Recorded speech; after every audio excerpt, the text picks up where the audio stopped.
Patriotism is not just a sudden burst of emotions, but a calm and lifelong commitment to one's country.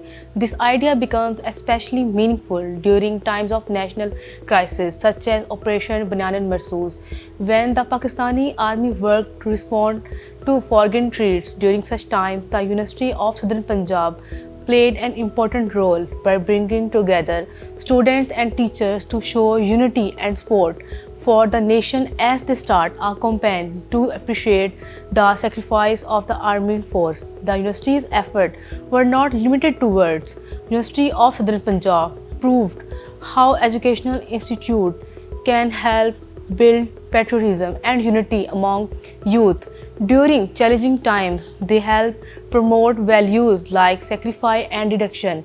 Their efforts remind us that true patriotism is not temporary, it is lasting commitment that keeps our nation strong and united.